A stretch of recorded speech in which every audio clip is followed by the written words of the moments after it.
औपचारिक रूप से आपका इस सत्र में स्वागत है। कम ही लोग हैं लेकिन बात बहुत महत्वपूर्ण होने वाली है।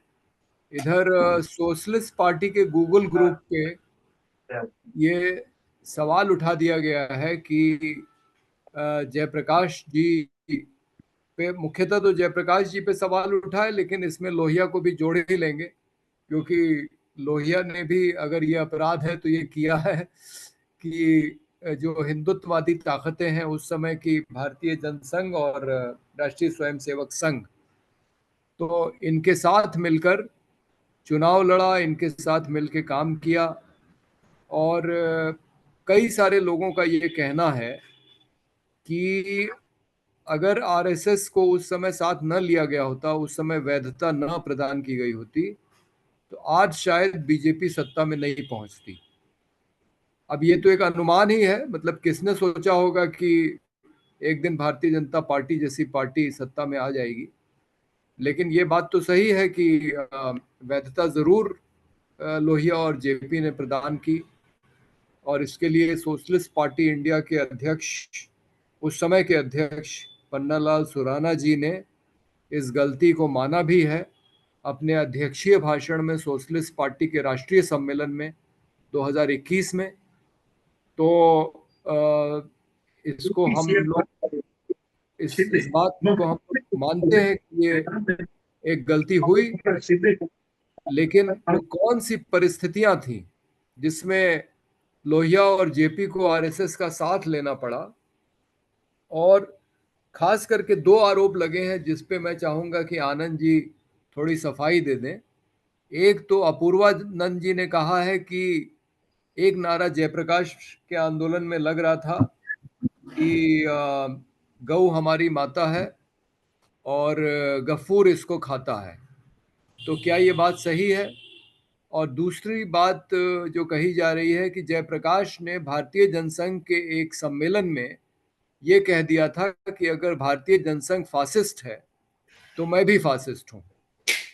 तो ये बात तो कई लोगों ने इसकी पुष्टि की है। तो ये किन परिस्थितियों में जयप्रकाश नारायण ने ये बात कही, ये भी हम लोग जानना चाहेंगे आनंद जी से। और आप सभी साथियों को ये बता दें, ताकि अगर कोई बीच में छोड़ के जाता है तो उसको ये जानकारी रहे कि ये पहली मीटिंग हो रही है और ये एक श्रृंखला होगी, क्योंकि ये जो आरोप लग रहे हैं सोशलिस्ट नेताओं के ऊपर, और बार बार ये सवाल उठता है, तो इस पे कुछ सफाई होनी चाहिए। और उम्मीद है कि इसके अंत में हम लोग एक स्पष्टीकरण भी जारी करेंगे। तो आनंद जी, आपका स्वागत है। आप आए और इस पहले सत्र की, इस श्रृंखला के पहले सत्र की, जिसमें आने वाले दिनों में छात्र युवा संघर्ष वाहिनी के लोग, देव साहयम जी जिन्होंने हाल ही में एक किताब लिखी है, emergency and new emergency, who will defend democracy, और जयप्रकाश जी के बहुत नज़दीक रहे जब वो नज़रबंद थे चंडीगढ़ डीएम के रूप में, और अपने आप को उनका दत्तक पुत्र भी मानते हैं। और फिर दूसरे लोग जिसमें पंचोली साहब जुड़े हैं, जो सीएफडी इस समय चलाते हैं, जो जेपी द्वारा बनाया संगठन है। पीयूसीएल है, पीयूसीएल के लोगों को भी आमंत्रित किया जाएगा। और जयप्रकाश की लेगेसी या विरासत पे हम लोग विचार करेंगे कि जयप्रकाश ने कौन सी विरासत छोड़ी है। तो आनंद जी जरा बताइए, जयप्रकाश की विरासत है क्या? कुछ लोग कहते हैं कि मार्क्सवाद से शुरू करके और अंत में गांधीवाद तक पहुंचना, कम्युनिस्टों को सोशलिस्ट पार्टी में लाने का प्रयास करना, फिर उसको छोड़ देना, फिर आरएसएस को सुधारने की कोशिश करना, ये इस सब में कोई विरासत है कि ये बस जब जो ठीक लगा वही उन्होंने किया? ये जरा आप स्पष्ट करें। और खास करके ये जो दो, एक तो नारा और एक उनका कथन जो कहा जा रहा है कि ये ऐसा उन्होंने किया, इसमें क्या सच्चाई है? तो आपसे शुरू करते हैं आनंद जी, और थोड़ी देर आप बोलें, उसके बाद लोगों के सवाल सवाल आने शुरू हो गए हैं। तो सवाल भी आपको हम लोग बताते रहेंगे, आप लेते चलिएगा। एक सवाल पूछा जा रहा है कि अपूर्वानंद अपूर्वानंद के साथ और कौन कौन लोग हैं इसमें।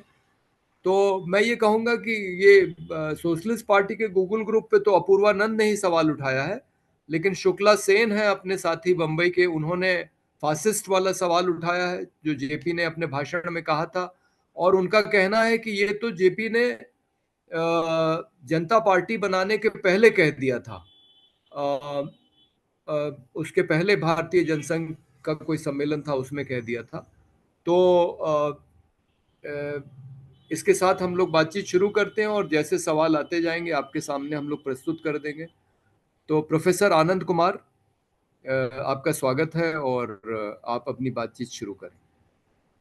बहुत धन्यवाद संदीप जी। मैं इस तरह की बातचीत को देश के अंदर जो इस समय एक चिंता है, एक अंधेरा है, एक डर है और जनतंत्र को लेकर के बहुत सारी आशंकाएं हैं, उसके लिए इस बातचीत को बहुत जरूरी समझता हूं। जयप्रकाश नारायण के बारे में उनका कुछ ऐसा संयोग बना कि उन्होंने जब भी कुछ किया, बड़ा किया। बहुत बड़े सपने उनके थे और क्योंकि वो बड़े सपनों के नायक थे, इसलिए उनकी आलोचनाएं भी बड़ी सख्त होती थीं। कभी उनको उनके विरोधियों, आलोचकों ने चैन से रहने नहीं दिया। लेकिन आज की इस बातचीत में जो मैं समझता हूं कि एक शुरू में 20 से 25 मिनट आपका समय मैं लेता हूं और उसके बाद फिर सवाल जवाब के लिए ज़्यादा ज़्यादा समय दिया जाए तो अच्छा रहेगा। मैं संदीप भाई से आग्रह करूंगा कि जब हमारा 20 मिनट हो जाएगा तो मुझे संकेत कर देंगे, जिससे कि मैं 3-4 मिनट में बात को समेट लूंगा।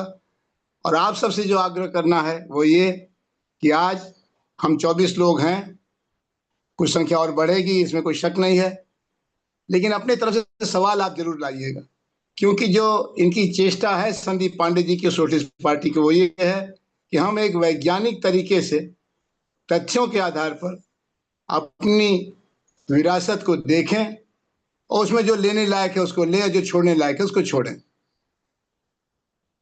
सबसे पहली बात तो जयप्रकाश नारायण के बारे में उनकी जीवन यात्रा को देखने की जरूरत है।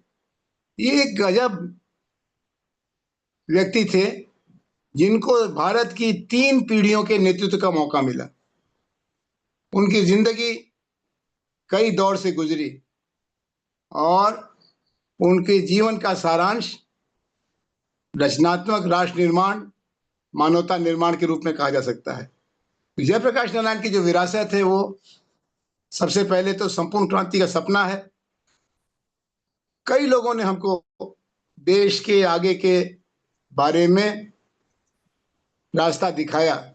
जैसे गांधी जी ने एक सभ्यता के नवनिर्माण की बात कही और उसके लिए हिंद स्वराज से लेकर के उनकी आखिरी वसीयत 1947-48 की एक विराट स्वप्न के दाता कहे जाएंगे, जिसको उन्होंने अपने जीवन में उतारा।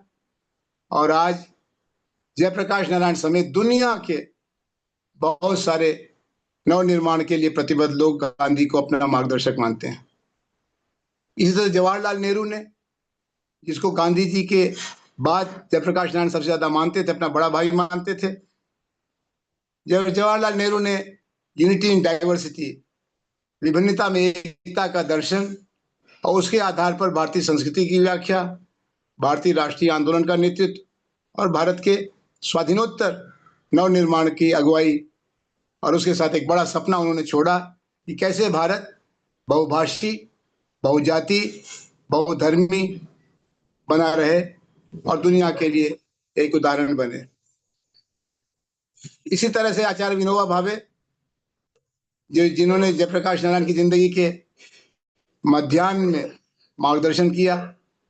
आचार्य विनोबा भावे ने भी अहिंसक क्रांति के आधार पर एक नई मानव सभ्यता के निर्माण का जो गांधी का सपना था उसको पूरा करने के लिए सर्वोदय आंदोलन का नेतृत्व किया और जयप्रकाश नारायण उनके दाहिने हाथ बने। तो जयप्रकाश जी के बारे में आप अगर उनकी जीवन यात्रा देखें तो 2 बातें सामने आती हैं जो उनको सामने दिखा, उसका उन्होंने विश्लेषण किया और उस विश्लेषण से एक कर्मधारा निकली। और फिर इस बात की उन्होंने परवाह नहीं की कि कौन हमारे साथ है, कौन हमारे खिलाफ है, और हमेशा उनकी कोशिश पर एक प्रतिध्वनि बनी। और जैसा मैंने कहा कि 1920-21 से 1934 तक उनकी जिंदगी का एक हिस्सा बनता है, जब वो असहयोग आंदोलन के प्रभावित होकर के कॉलेज छोड़ते हैं। इंटर कॉलेज के विद्यार्थी थे और इंटर की पढ़ाई पूरी करके उच्च शिक्षा के लिए अमेरिका जाते हैं। अमेरिका में बहुत कठिन परिस्थितियों में, फैक्ट्रियों में काम करते हुए, खेतों में काम करते हुए उन्होंने अपनी पढ़ाई पूरी की और समाजशास्त्र की शिक्षा प्राप्त करके अमेरिका से लौटे और भारतीय राष्ट्रीय कांग्रेस के एक सेनानी बने। उनके गुण को जयप्रकाश नारायण ने पहचाना, जवाहरलाल नेहरू ने पहचाना। और जवाहरलाल जी जब भारतीय राष्ट्रीय कांग्रेस के अध्यक्ष बने तो उसके सचिवालय में उन्होंने जयप्रकाश नारायण को श्रम संगठनों की जिम्मेदारी दी। उसके बाद 1934 से लेकर 1954 तक 20 साल का अगला समय शुरू होता है जयप्रकाश जी के जीवन का, जिसमें वो मार्क्सवाद के आधार पर भारतीय राष्ट्रीय आंदोलन को समाजवादी बनाने के काम में जुटते हैं। इसमें उनको आचार्य नरेंद्र जैसे महाज्ञानी, तपस्वी और क्रांतिकारी का मार्गदर्शन मिलता है। और उनके साथ उस समय यूसुफ मेहर अली, अच्युत पटवर्धन, कमला देवी चट्टोपाध्याय, अरुणा आसफ अली, राम मनोहर लोहिया, अशोक मेहता जैसे लोगों का साथ मिलता है। 24 वर्ष उन्होंने अपना लगाया भारतीय राष्ट्रीय आंदोलन में समाजवाद के मंत्र को शामिल करने के लिए। और उसमें उनको सफलता जो मिली वो ये थी कि पूरा भारतीय राष्ट्रीय आंदोलन गांधी जी की अगुवाई में उनके बताए रास्ते की तरफ मुड़ा और भारत छोड़ो का आंदोलन चला, जिसमें जयप्रकाश जी खुद जेल से बाहर कूदे, एक आजाद दस्ता बनाया और उनको उस समय का सबसे खतरनाक स्वतंत्रता सेनानी अंग्रेजों ने माना। ये वो समय था जब जयप्रकाश नारायण का मार्क्सवादी समाजवाद और महात्मा गांधी का सर्वोदय या कई अहिंसक सत्याग्रह, असहयोग आंदोलन, इनमें एक संवाद था। और संवाद में गांधी जी उनसे सहमत नहीं थे, लेकिन गांधी जी उनकी भावना के प्रति आदर भाव रखते थे। जयप्रकाश जी गांधी जी सहमत नहीं थे, लेकिन उनके समर्पण, उनकी क्षमता, उनके नेतृत्व के प्रति उनका आदर भाव था। 1948 और 1954 के बीच में जयप्रकाश नारायण ने, तब की जो परिस्थितियां बदली उससे उनका एक तरह का मोह भंग हुआ। वो भारत के बंटवारे के खिलाफ थे। इतिहास गवाह है कि जब हिंदुस्तान का बंटवारा करने की कोशिश मुस्लिम लीग, हिंदू महासभा और अंग्रेज मिलकर कर रहे थे, राजे रजवाड़े उसमें सहयोग दे रहे थे, कम्युनिस्टों का भी उसमें सहयोग था, पाकिस्तान बनाने में वो सहमत थे। उस समय जयप्रकाश नारायण इसके विरोधी थे और जयप्रकाश नारायण सांप्रदायिकता के साथ आमने सामने की लड़ाई में कांग्रेस के मंच से अपना भरसक योगदान कर रहे थे। उसके बाद 1952 के चुनाव में जब सोशलिस्ट पार्टी के उम्मीदवारों का 10% वोट मिलने के बावजूद बहुत सीटें नहीं मिली और मजदूर आंदोलन में कांग्रेस के मंत्रियों द्वारा वादा खिलाफी की गई, तो कांग्रेस की सरकार के आचरण को देखते हुए और समाजवादी आंदोलन का एक जैसे दिशा भ्रम, उसको देखते हुए उन्होंने आत्मविचार किया, लंबा अनशन किया 21 दिन का, और उसके बाद ये घोषित किया कि दलीय राजनीति में अच्छाई की प्रेरणा नहीं है, मार्क्सवाद में अच्छाई की प्रेरणा नहीं है, हमें कुछ और करना पड़ेगा। और उन्होंने सर्वोदय आंदोलन के साथ अपने को जोड़ा और 1954 से 1974 तक उनकी जिंदगी का एक तीसरा अध्याय शुरू हुआ। इस अध्याय में उन्होंने अपने को भूमि सुधार, भूमि पुनर्वितरण, अहिंसक नवनिर्माण, सर्वोदय, इसके साथ अपने को पूरी तरह से जोड़ा। और उनका प्रभाव इतना प्रबल था कि उस समय के देश में बिहार सबसे आगे सर्वोदय में निकला और जयप्रकाश जी अपने आत्ममंथन को जारी रखते हुए और कई कामों से जुड़े। उस समय कश्मीर का सवाल था, शेख अब्दुल्ला को नजरबंद कर दिया गया था। जयप्रकाश नारायण ने शेख अब्दुल्ला और कश्मीर के सवाल पर सेना के इस्तेमाल की बजाय संवाद के इस्तेमाल की बात कही और उस पर उनको तमाम तरह की आलोचना झेलनी पड़ी। खासतौर पर आरएसएस ने शेख अब्दुल्ला का पक्ष रखने के लिए जयप्रकाश नारायण को देशद्रोही तक कहा। नागालैंड में जो उत्तर पूर्व सीमांत इलाका था, वहां पर एक अजीब स्थिति थी। भारत में तो जनतंत्र आ गया, अंग्रेजी राज खत्म हो गया, लेकिन नॉर्थ ईस्ट फ्रंटियर एजेंसी के नाम से पूरे पूर्व उत्तर भारत को फौज के हवाले कर दिया गया। जयप्रकाश नारायण वहां गए, उन्होंने शांति मिशन बनाया और नागाओं से बातचीत के लिए सरकार पर दबाव डाला, खुद उनसे संवाद किया। नागालैंड में जब उन्होंने हस्तक्षेप किया तो उसको उस समय की सरकारों ने नापसंद किया और कहा कि जयप्रकाश नारायण तो देश को तोड़ने वाली ताकतों के साथ हाथ मिला करके बात कर रहे हैं। इसी तरह से जो उस समय की कानून व्यवस्था थी, उससे गांव के गरीब पर पुलिस का अत्याचार होता था और फिर वो मजबूरी में बागी बन जाते थे। तो उन्होंने भारत के कानून और भारत की न्याय व्यवस्था के लोकतांत्रिकरण का आग्रह किया और डाकुओं का समर्पण 600 डकैतों ने, जिनको तथाकथित डाकू कहते थे, वो अपने को बागी कहते थे, चंबल इलाके में उनकी तूती बोलती थी। लेकिन जयप्रकाश जी के चरणों में उन्होंने 600 लोगों ने अपनी बंदूकें रखी और जयप्रकाश नारायण के आग्रह पर भारत सरकार ने भी उन पर मुकदमा चलाया, लेकिन उनके पुनर्वास की व्यवस्था की। तो कश्मीर का सवाल, नागालैंड का सवाल, डकैती का सवाल, उसी समय भारत पर चीन का हमला हुआ।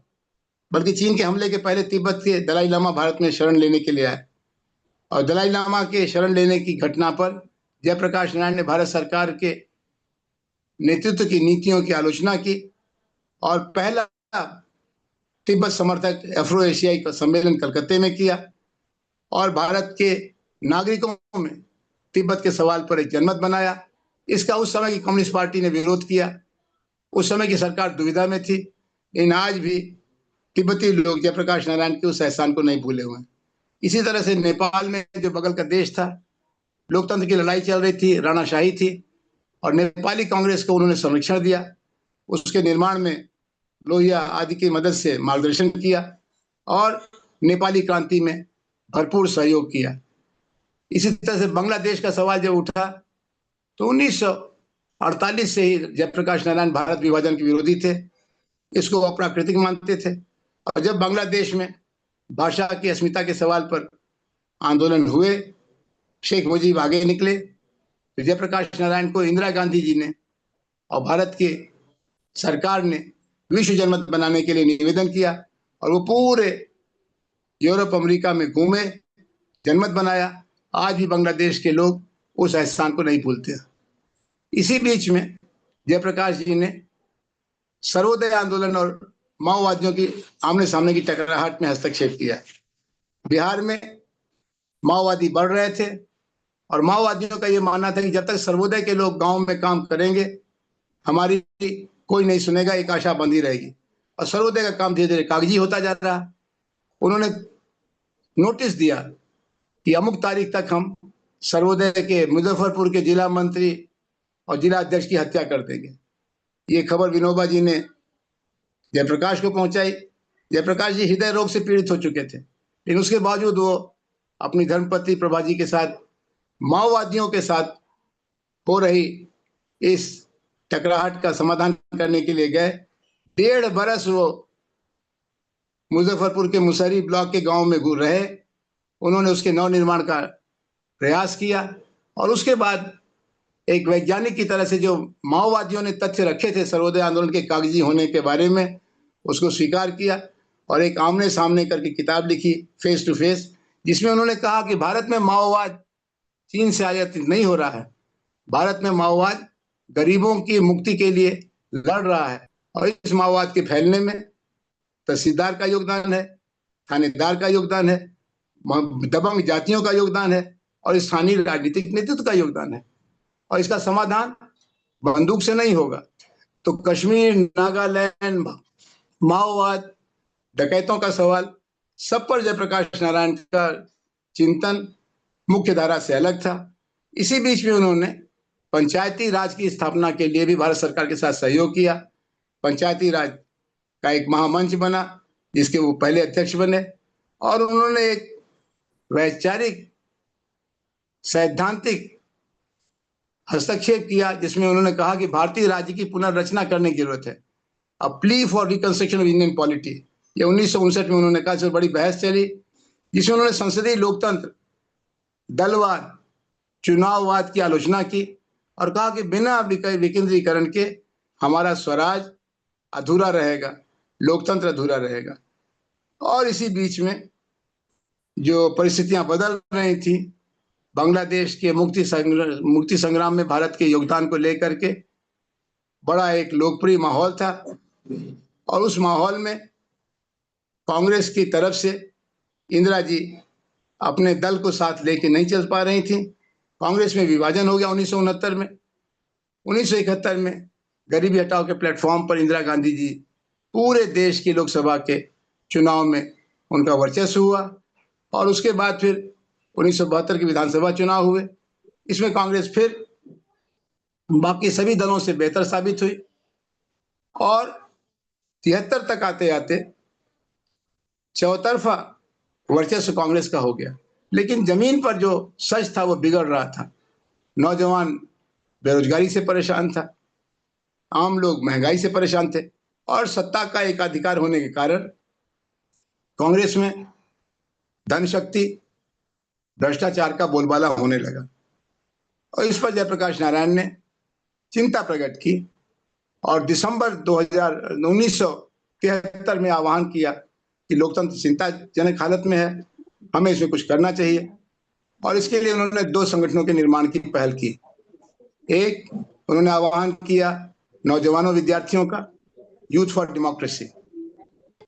उस आह्वान से प्रभावित होकर के कुछ विद्यार्थी तरुण शांति सेना के आगे आए, और कुछ और विश्वविद्यालयों में जयप्रकाश नारायण जी को सुनने के लिए निमंत्रण मिला। बिहार में हुआ, उत्तर प्रदेश में हुआ, लेकिन इसी बीच में उनकी पत्नी को कैंसर की तकलीफ का पता चला और जयप्रकाश जी ज्यादा समय नहीं दे सके। प्रभा जी का इलाज किया गया, लेकिन वो बची नहीं, उनका देहांत हो गया। उसी दौर में जयप्रकाश जी ने एक संस्था बनाई, सिटीजन्स फॉर डेमोक्रेसी, अप्रैल 1974 में। वो कांग्रेस के खिलाफ नहीं थी, वो जनसंघ के साथ नहीं थी, इसमें किसी भी दल के नेताओं को कोई भूमिका नहीं दी गई। जस्टिस कारकुंडे के साथ सहयोग करके उन्होंने सिटीजन्स फॉर डेमोक्रेसी बनाया, यूथ फॉर डेमोक्रेसी का आह्वान किया। और इसी बीच गुजरात में विद्यार्थियों का विद्रोह हुआ। उनके विद्रोह को दबाने के लिए सेना बुलाई गई, बड़ी हिंसा हुई, 100 से ज्यादा लोग मारे गए। लेकिन गुजरात के चुनाव से पैदा नई सरकार कांग्रेस की थी और वो चल नहीं पाई। चिमन भाई पटेल को इस्तीफा देना पड़ा। जयप्रकाश नारायण जी इस आंदोलन में ज्यादा योगदान नहीं कर सके थे, क्योंकि वो दूर थे, उनकी पत्नी का स्वास्थ्य ठीक नहीं था। लेकिन गुजरात के विद्यार्थियों ने कहा कि हमको जयप्रकाश जी से प्रेरणा मिली है। और उसके बाद फिर बिहार का आंदोलन शुरू हुआ। बिहार में छात्रों का सम्मेलन हुआ, छात्र संघ का नेतृत्व था पटना विश्वविद्यालय का, और उन्होंने 18 मार्च को एक विरोध का प्रदर्शन किया। उस समय जयप्रकाश जी कोई भूमिका नहीं थी। जयप्रकाश जी पटना के विद्यार्थियों के निमंत्रण पर गए जरूर थे, उन्होंने उनसे अपनी बात भी रखी, अहिंसक नवनिर्माण के लिए आग्रह किया, लेकिन जयप्रकाश जी की कोई सुनवाई नहीं थी तब तक। 18 मार्च का प्रदर्शन एक मील का पत्थर है। उस दिन पूरे पटना में अराजकता का माहौल था, गोली चली, कई लोग मारे गए। उसके बाद भीड़ ने अखबारों पर हमला किया, दलों के दफ्तरों पर हमला किया, और पूरे पटना में कर्फ्यू लगा दिया गया। अगले 48 घंटे में यह असंतोष की आग बिहार में फैली, और 20 तारीख तक, 18 मार्च और 20 मार्च के बीच में बिहार के 12 जिलों में कर्फ्यू लगा दिया गया। छात्र नेताओं की पुलिस तलाश करने लगी, और तब छात्र नेता गए जयप्रकाश से मिलने के लिए।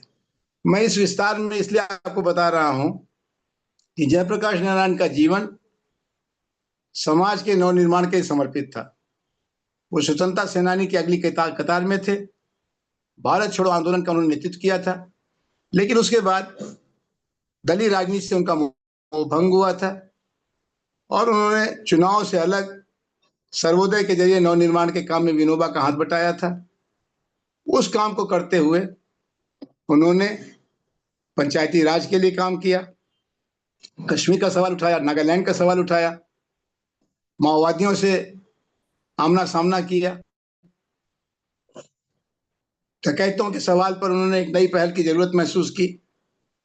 और उस समय जयप्रकाश नारायण भारतीय नागरिक समाज के श्रेष्ठतम प्रवक्ता थे। इसीलिए जब 1969 में महात्मा गांधी का जन्म शताब्दी का कार्यक्रम हुआ तो बादशाह खां अब्दुल गफ्फार खान साहब को मुख्य अतिथि बने बुलाया गया। नागरिक समिति की तरफ से जो समिति बनी उनके स्वागत के लिए राष्ट्रीय स्तर पर गांधी शताब्दी के लिए उसके अध्यक्ष जयप्रकाश नारायण जी थे। इंदिरा गांधी शासन की तरफ से, जयप्रकाश जी नागरिक समाज की तरफ से। ऐसे ही अन्य मौकों पर जैसे बांग्लादेश के जनमत बनाना था तो इंदिरा गांधी ने निवेदन किया, जयप्रकाश जी 1971 में पूरी दुनिया में घूमे बांग्लादेश के पक्ष में जनमत बनाने के लिए।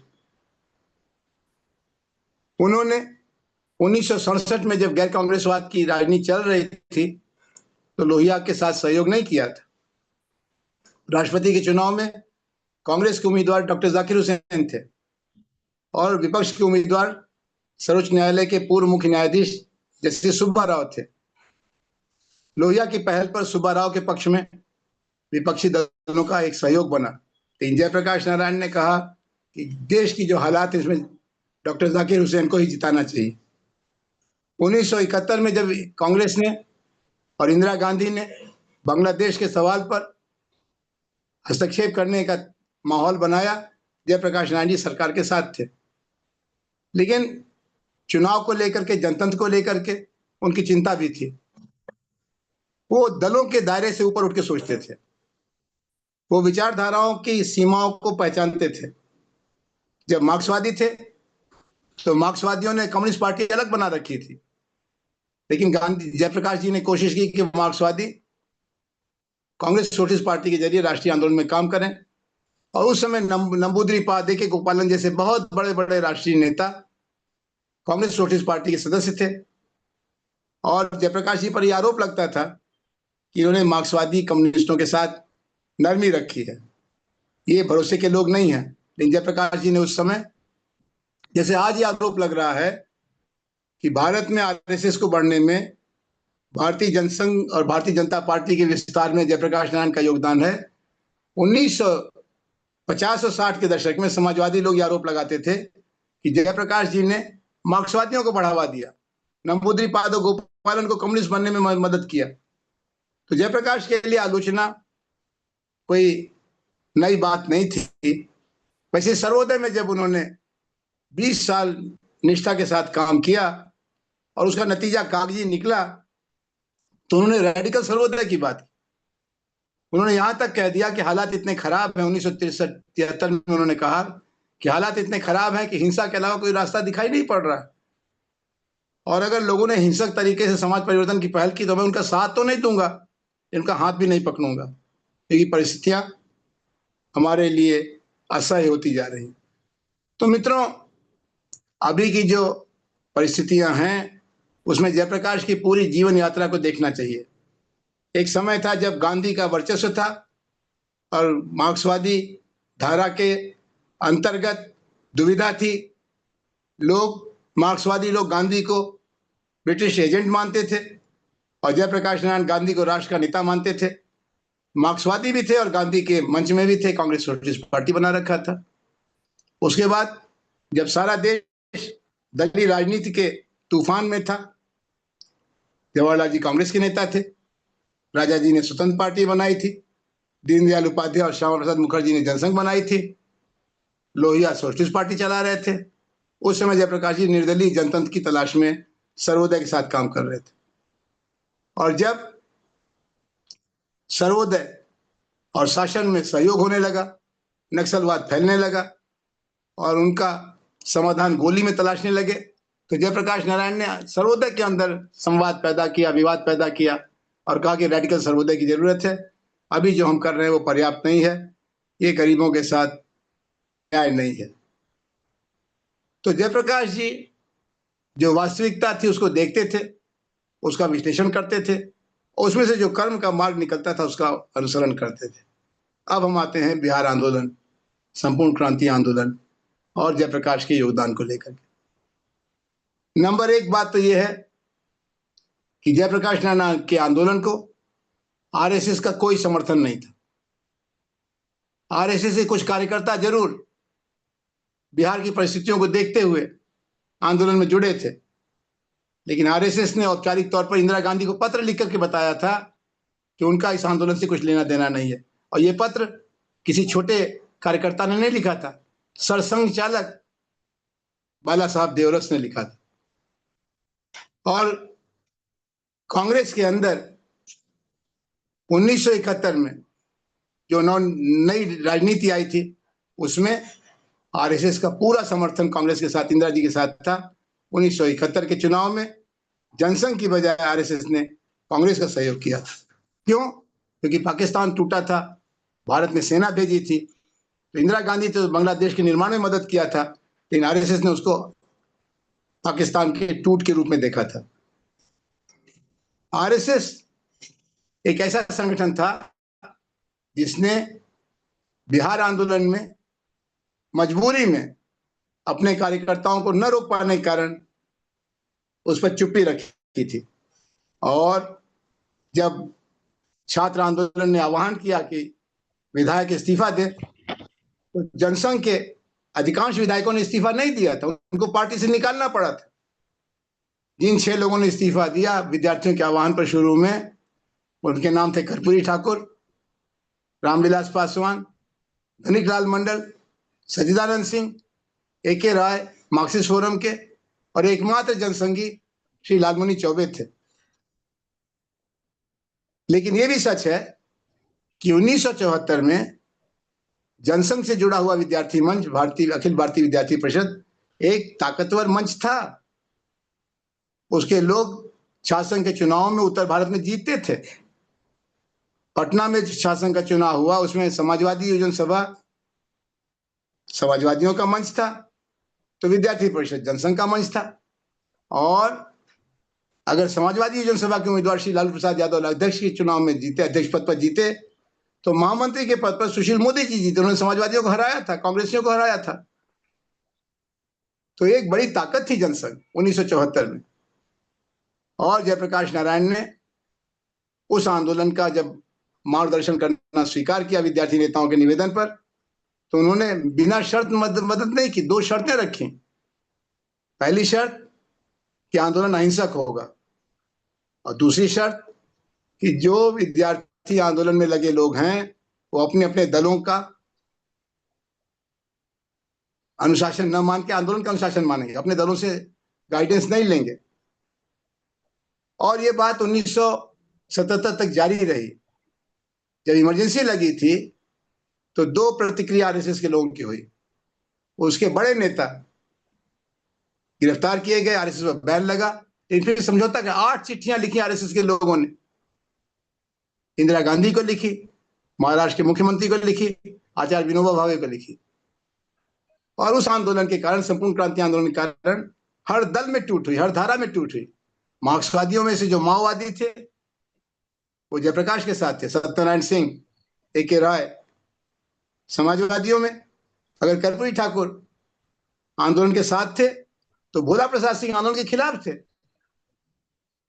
उन्होंने इस्तीफा नहीं दिया आखिर तक, और राजनारायण जी के बड़े निकट के थे।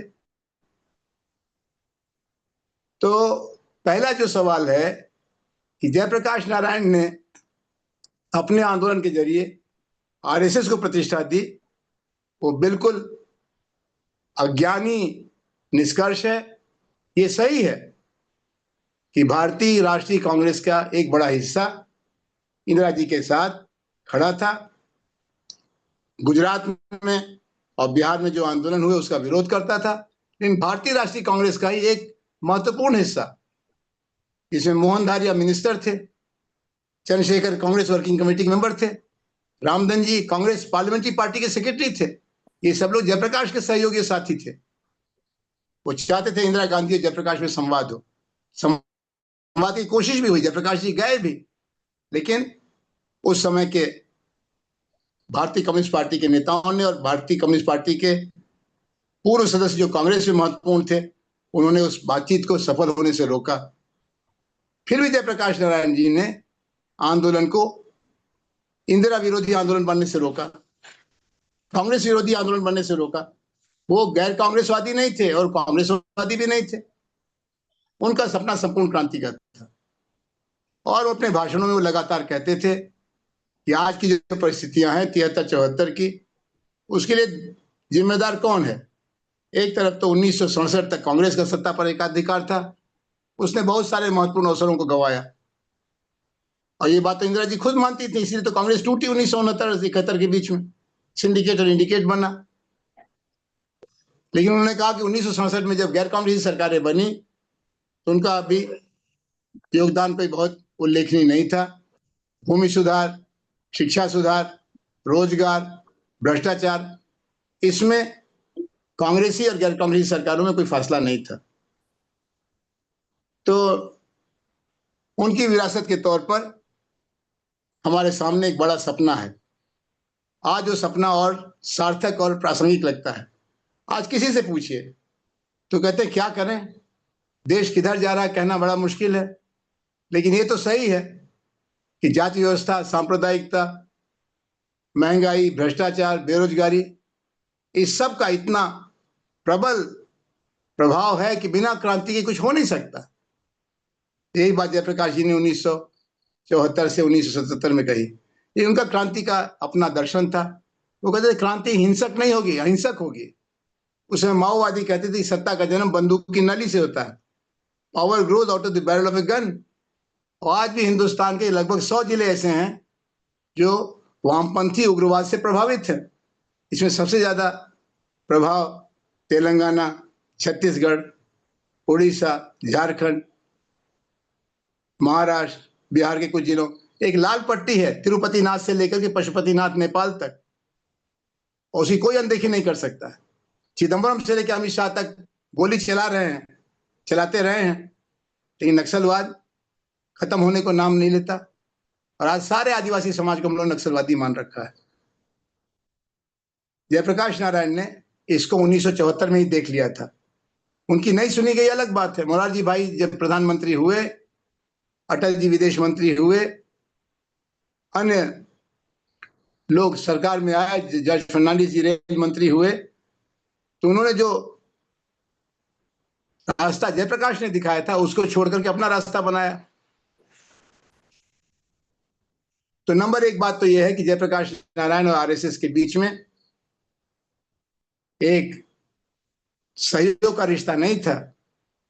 आंदोलन में आरएसएस पहले से था, विद्यार्थी परिषद पहले से था, लेकिन असहाय था।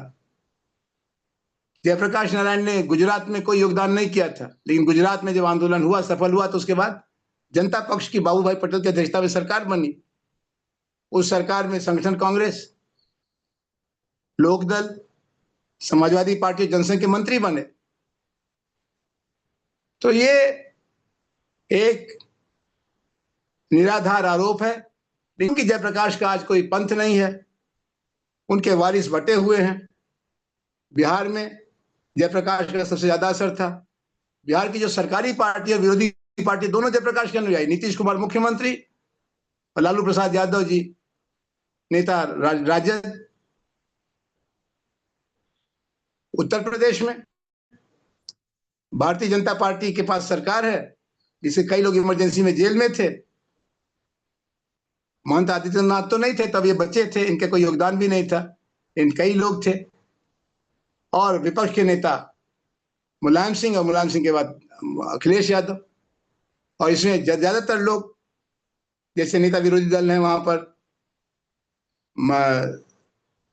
बस्ती के जो एमएलए स्पीकर थे वो पूरी इमरजेंसी जेल में थे जी। माता प्रसाद पांडे, माता प्रसाद पांडे जी 82 साल के बुजुर्ग, पूरे 19 महीने जेल में थे। उनके अधिकांश विधायक इमरजेंसी में जेल में थे। तो पहला तो मैं आपके सामने स्पष्ट करना चाहता हूं कि जयप्रकाश नारायण ने जनसंघ को जन्म नहीं दिया। जयप्रकाश नारायण को जनसंघ ने पूर्ण समर्थन नहीं दिया। जनसंघ टूट गई। इमरजेंसी में अटल बिहारी वाजपेयी समझौते के पक्ष में थे और सुब्रमण्यम स्वामी और नानाजी देशमुख प्रतिरोध के नायक थे। और ये विवाद आखिर तक चलता रहा। श्री अटल बिहारी वाजपेयी ने श्री ओम मेहता से मिलकर समझौते की पहल की थी। श्री बिजू पटनायक ने चरण सिंह की सहमति से ओम मेहता के साथ समझौते की पहल की थी। जयप्रकाश नारायण टिके रहे कि नहीं, जब तक इमरजेंसी खत्म नहीं होती, चुनाव नहीं होते, विपक्षी दलों के लोगों को जेल से बाहर नहीं किया जाता, तब तक मैं कोई पुनर्विचार नहीं कर सकता।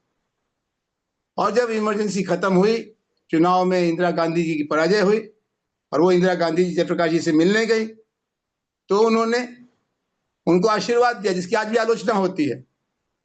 और उस आशीर्वाद के बल पर इंदिरा जी ने अपनी छवि फिर से पुनर्निर्मित की। 1980 आते आते जनता पार्टी बिखर गई। जयप्रकाश जी की आंख के आगे मोरारजी, चरण सिंह जी, जगजीवन राम जी आपस में झगड़ते रहे और सारा देश इस पर नाराज हुआ। और जिस देश ने 1977 में कांग्रेस को हराया था, पंजाब से लेकर बंगाल तक एक सीट नहीं उनको जीतने दी थी, उसी देश ने फिर नारा लगाया, आधी रोटी खाएंगे, इंदिरा जी को लाएंगे। क्योंकि दलितों के ऊपर अत्याचार बढ़ने लगे, सांप्रदायिकता सामने आ गई। दोहरी सदस्यता के सवाल पर, आरएसएस के सवाल पर समाजवादियों और अन्य लोगों में विवाद हुआ। राजनारायण जी मधुलिमय ने तोड़ की अगुवाई की और जनता पार्टी बिखर गई।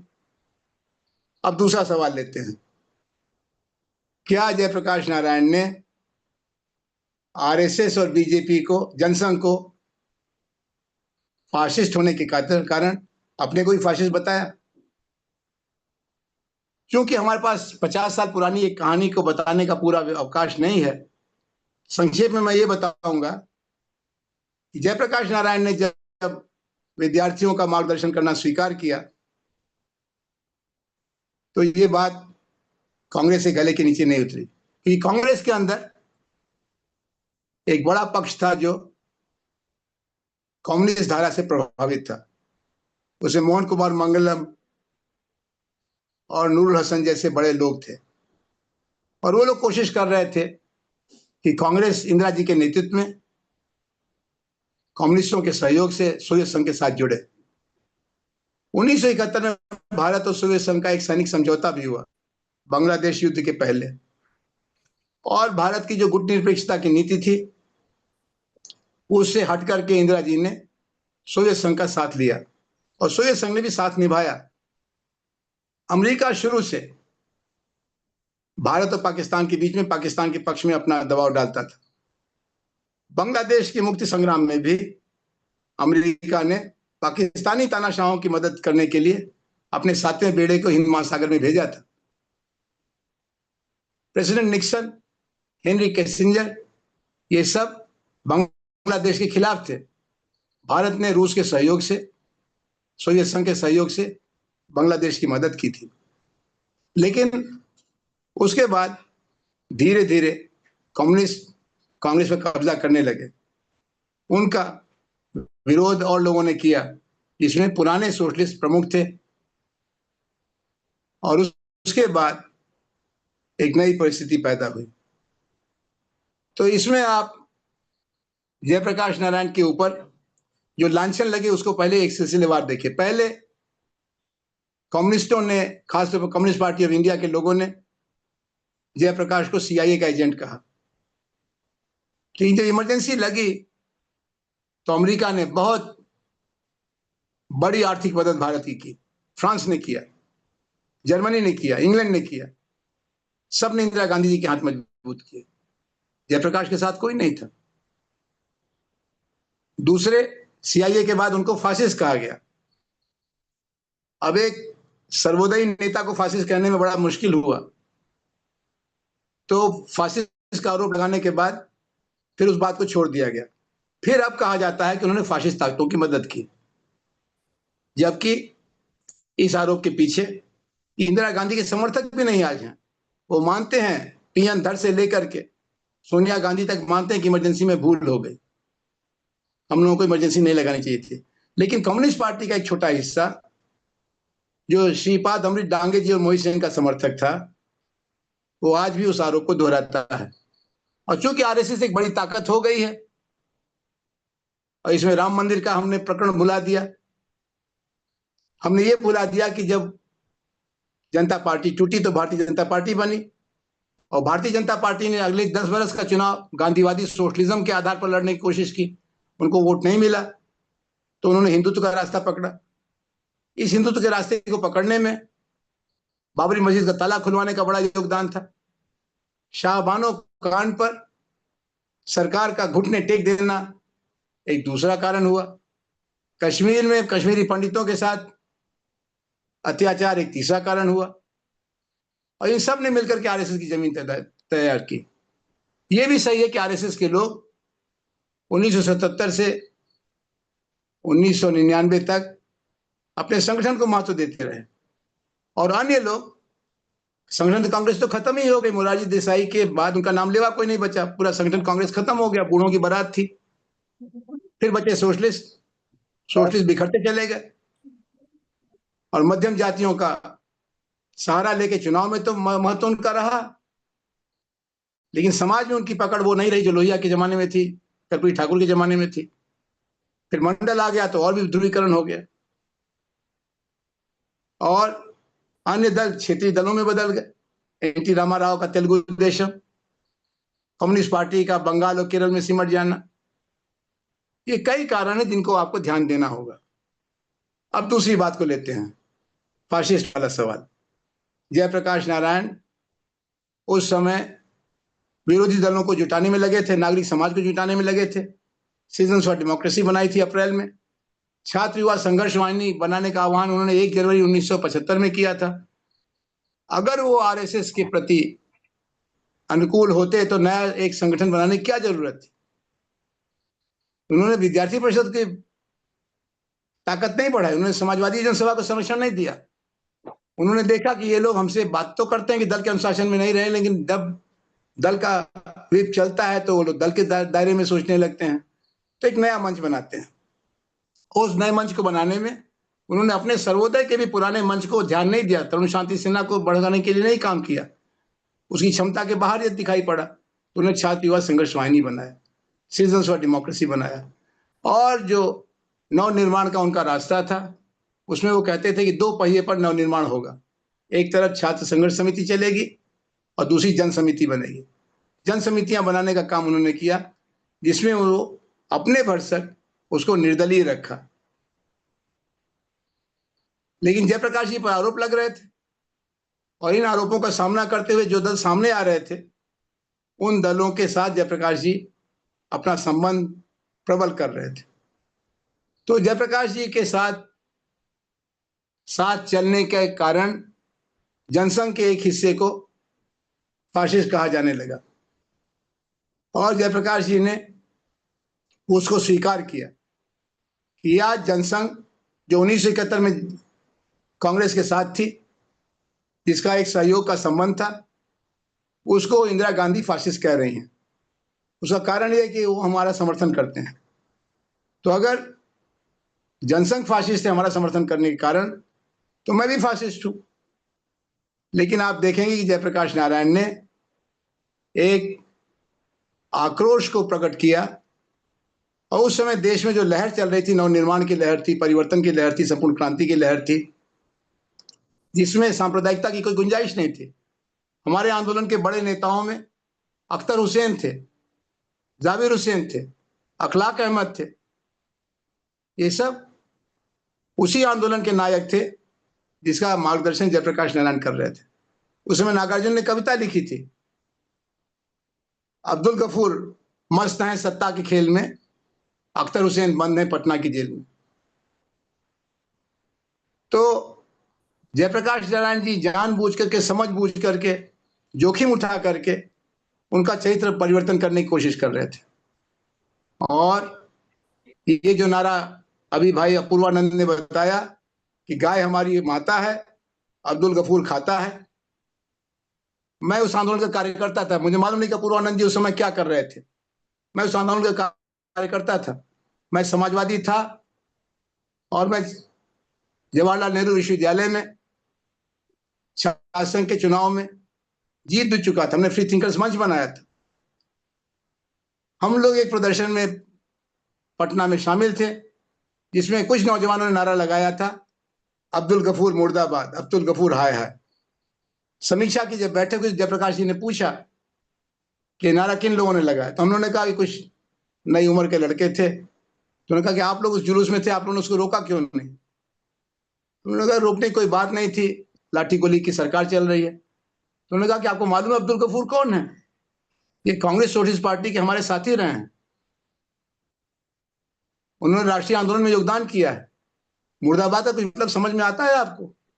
आगे से नारा नहीं लगना चाहिए। उन्होंने यहां तक कहा कि इंदिरा गांधी मुर्दाबाद भी नहीं लगना चाहिए। इस इंदिरा गांधी ने नवंबर में उनको लाठी से पिटवाया, उन्होंने इंदिरा गांधी मुर्दाबाद पर मना किया। तो ये नारा कहां से ले आए, कैसे खोज के ले आए, मनगढ़ंत था या वास्तविक था, देखना कहना मुश्किल है। लेकिन ये सही है कि सुशील कुमार मोदी जो विद्यार्थी परिषद के थे, राम बहादुर राय जो विद्यार्थी परिषद के थे, गोविंदाचार्य जो विद्यार्थी परिषद के थे, ये अपने आचरण में ज्यादा से ज्यादा जयप्रकाश के करीब आए। सांप्रदायिकता का कोई एक लेश मात्र भी संकेत नहीं था। इमरजेंसी में जेल में जरूर आरएसएस के लोग और लोगों से अलग अपनी कोई गोष्ठी करते थे, शाखा लगाते थे। लेकिन जब जयप्रकाश नारायण ने किशन पटनायक को इंटरव्यू में 1977 में कहा कि आरएसएस को हिंदू मुसलमान की राजनीति नहीं करनी चाहिए, मुसलमानों और स्त्रियों के लिए अपने दरवाजे खोलने चाहिए, तो आरएसएस के सर्वोच्च नेतृत्व ने इस पर एतराज किया और उनसे कहा कि आपको प्रेस में वक्तव्य देने के पहले हम लोगों को भी एक मौका देना चाहिए था। वो मिलने आए, बात किया,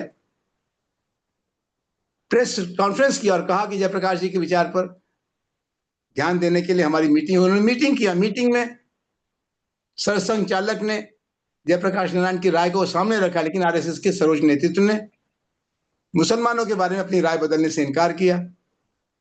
परिणाम स्वरूप विद्यार्थी परिषद ने युवा जनता में शामिल होने से इनकार किया और फासला बढ़ता चला गया। तो जयप्रकाश की विरासत के रूप में हमको दो चीजों का ध्यान रखना है। एक तो लोकतंत्र को सहभागी बनाना चाहिए, पार्टिसिपेटरी डेमोक्रेसी, कम्युनिटेरियन डेमोक्रेसी। उन्होंने कहा कि हमारा लोकतंत्र संसदीय लोकतंत्र है, दलीय लोकतंत्र है। दल देश से बड़ा दिखाई होता है और दलों में चुनाव जीतने की वासना है, पैसे का इस्तेमाल हो रहा है, इसको रोको, चुनाव सुधार को प्राथमिकता दो। लेकिन उनकी सुनवाई नहीं की गई। तो एक तो भारतीय जनतंत्र को बदलने का उन्होंने जो सपना दिया वो उनकी एक बड़ी विरासत है। दूसरा, अहिंसक तरीकों से संपूर्ण क्रांति के लिए लोक शक्ति का संगठन, दल शक्ति का नहीं, जाति शक्ति का नहीं, धर्म शक्ति का नहीं, लोक शक्ति का संगठन।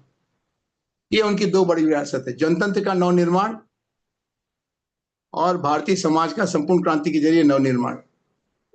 इसके अलावा सांप्रदायिकता को, जातिवाद को, पुरुषवाद को,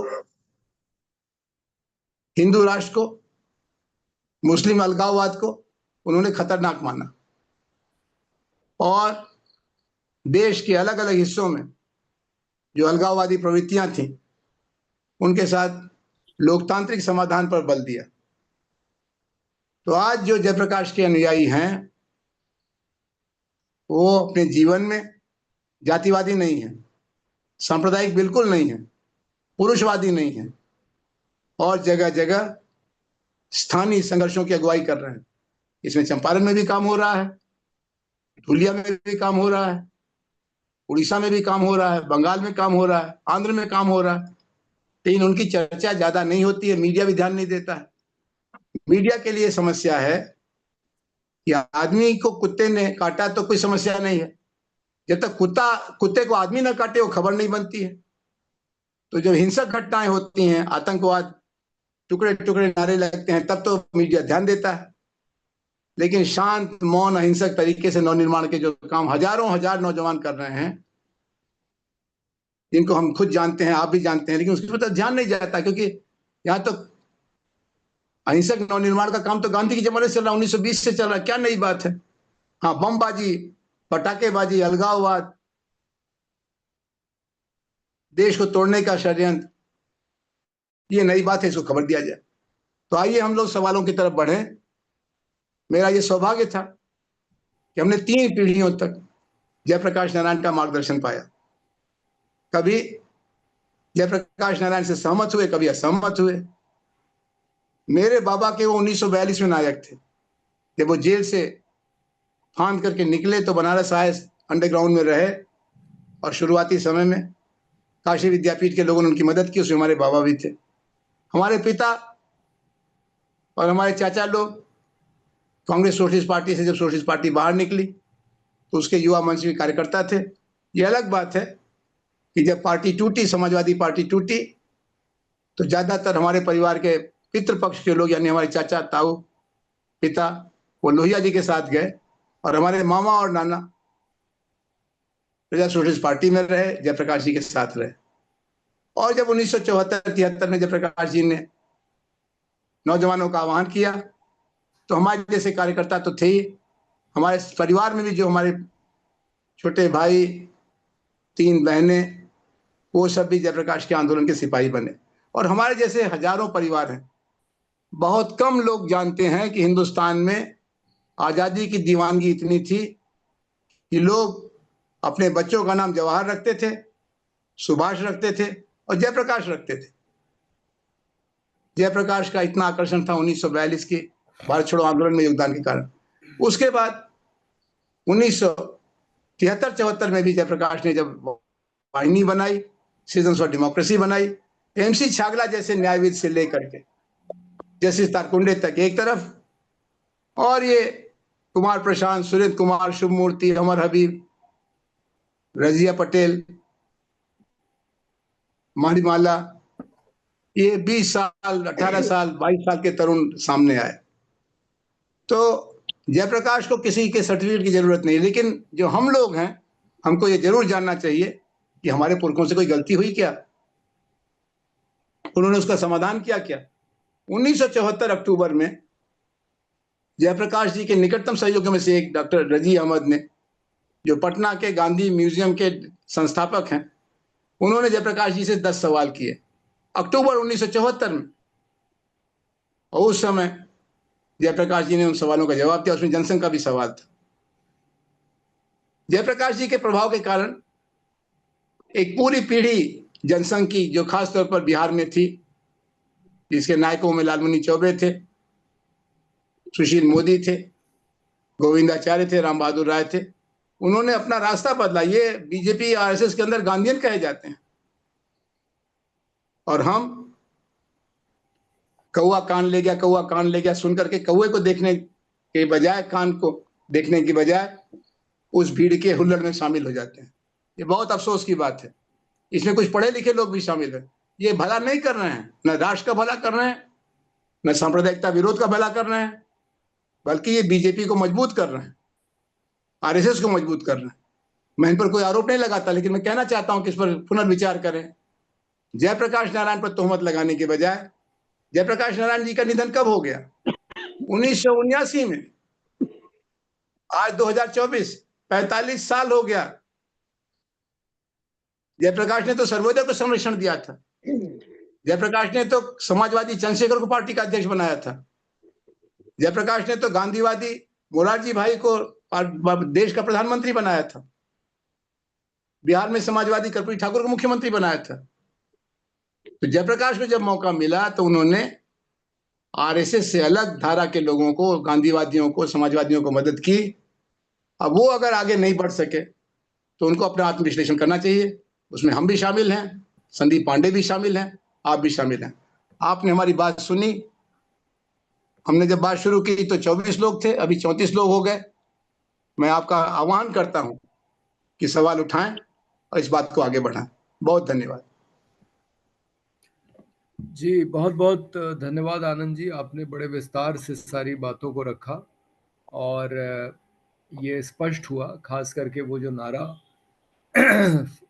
था, वो मुझे और भी स्रोतों से पता लगा है कि वो तथ्यहीन है ये बात कि ये नारा लगता था गाय वाला। और दूसरी बात भी आपने बहुत अच्छी तरह से समझाई कि क्यों उन्होंने अपने आप को फासिस्ट कहा, किन परिस्थितियों में।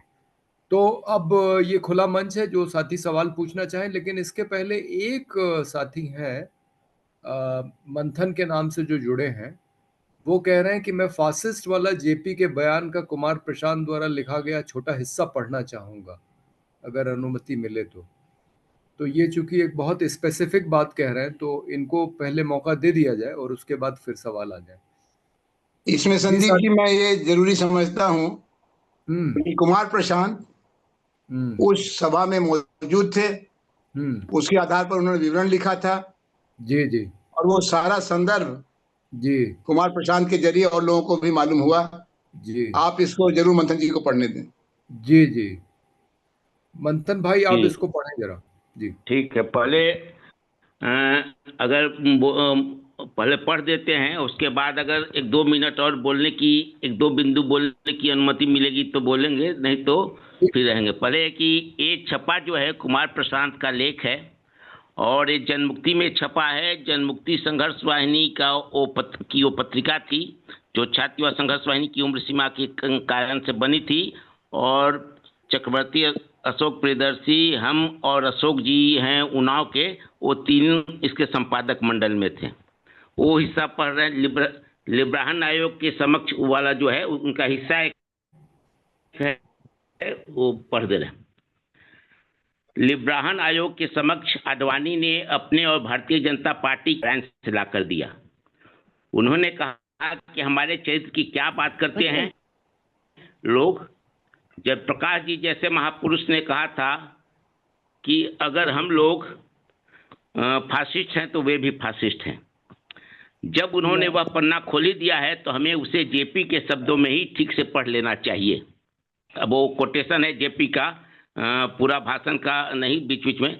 यह जनसंघ का आंदोलन नहीं है, जेपी कह रहे हैं।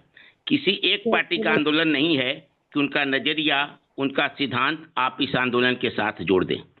कई पार्टियां हैं इसमें, लेकिन यह इन सबकी सम्मिलित ताकत से भी बड़ा आंदोलन है, जो अपने घोषित कार्यक्रमों के द्वारा अपनी घोषित मंजिल की तरफ जा रहा है।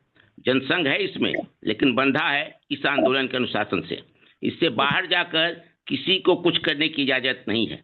जब तक ये पार्टियां जनसंघ भी आंदोलन के साथ हैं, तब तक इसके अनुशासन से बाहर नहीं जा सकती हैं। फिर भी इंदिरा जी कहती हैं कि वे फासिस्ट हैं। कैसे फासिस्ट हो गए? इसलिए कि आपके खिलाफ लड़ रहे हैं, आपकी चाटुकारिता नहीं करते हैं। तो लड़ाई तो लड़कों ने छेड़ी है और मुझे अपना नेता बनाया है, तो इस लड़ाई की पूरी जिम्मेवारी मेरी है। तो इंदिरा जी क्या मुझे फासिस्ट करना चाहती हैं? कहें। उनके कहने से न तो मैं फासिस्ट बन जाऊंगा, न यह आंदोलन खत्म हो जाएगा। लड़ाई तो है और चल रही है। मैं कहना चाहता हूं कि लड़ाई लड़ने के कारण अगर जनसंघ फासिस्ट है तो मैं भी फासिस्ट हूं। अपने संपूर्ण क्रांति के आंदोलन में उन्हें राष्ट्रीय स्वयंसेवक संघ और जनसंघ को शामिल कर मैंने उनको डीकम्युनलाइज करने, यानी उनको असांप्रदायिक बनाने की कोशिश की। सर्वधर्म समभाव के, जिसे अंग्रेजी में सेकुलरिज्म कहते हैं, आदर्श को इस आंदोलन की ओर से यह बड़ी देन मिली है। इसे कोई भी तटस्थ व्यक्ति स्वीकार करेगा। जनसंघ और आरएसएस को संपूर्ण क्रांति के सेकुलर आंदोलन में शरीक कर मैंने सेकुलरिज्म की बुनियाद को मजबूत बनाने की कोशिश की है। असंप्रदायवाद को मजबूत बनाने की आज तक जो कोशिशें हुई हैं, मेरी कोशिश उससे भिन्न है, और मैं मानता हूं कि मेरी यह कोशिश अधिक रचनात्मक है।